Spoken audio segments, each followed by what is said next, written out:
पिंपरी चिंचवडकर यांचं श्रद्धास्थान असलेल्या मोरया गोसावी मंदिरामध्ये पाणी साचायला सुरुवात झाली आहे। सध्या पवना धरणातून पाण्याचा विसर्ग करण्यात आला असल्यामुळे मुख्य संजीवन समाधी मंदिराला पायरीला पाणी पोहोचलेलं आहे। दरम्यान थोड्याच वेळात विसर्ग अजून वाढवण्यात येणार असल्याची माहिती पाटबंधारे विभागाने दिली आहे। त्यामुळे हे मंदिर पूर्णतः पाण्याखाली जाण्याची शक्यता वर्तवली जाते। या मंदिराबाहेरूनच आढावा घेतलाय आमचे प्रतिनिधी सूरज कसबे यांनी। आपण पाहूयात। पुणे जिल्ह्याला हवामान विभागाने रेड अलर्ट जारी केल्यानंतर कालपासूनच पिंपरी चिंचवड शहरामध्ये पावसाची संततधार सुरू आहे। पिंपरी चिंचवड महानगरपालिकेच्या वतीने नदीकाठचे जे नागरिक आहेत त्यांना इतरत्र स्थलांतरित करण्याचं काम पिंपरी चिंचवड महानगरपालिकेच्या आपत्ती निवारण कक्षाच्या वतीने कालपासून सुरू आहे। मी आत्ता पिंपरी चिंचवडकरांचे श्रद्धास्थान असलेल्या मोरया गोसावी मंदिराच्या परिसरात आहे।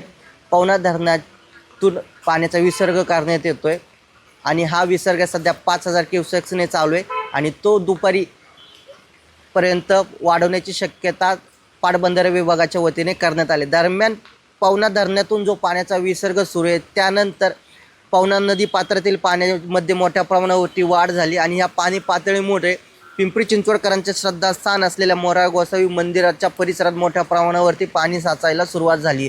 मुख्य समाधी मंदिर असलेल्या मंदिराच्या पायरीला आता हे पाणी लागलंय। काही वेळांमध्ये हे पाणी वाढण्याची शक्यता देखील वर्तवली जाते।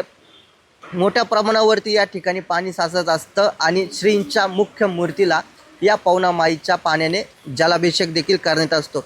पिंपरी चिंचवड महानगरपालिकेच्या वतीने जे नदीकाठच्या वस्त्या आहेत, गाव आहेत, त्यांना सतर्क राहण्याचा देखील इशारा देण्यात आले। दरम्यान कुठल्याही अफवांवरती बळी न पडता नागरिकांनी महानगरपालिकेने जे संपर्क क्रमांक दिलेत त्या संपर्क क्रमांकावरती संपर्क साधून मदत मिळवण्याचं आवाहन देखील महानगरपालिकेच्या वतीने करण्यात आले।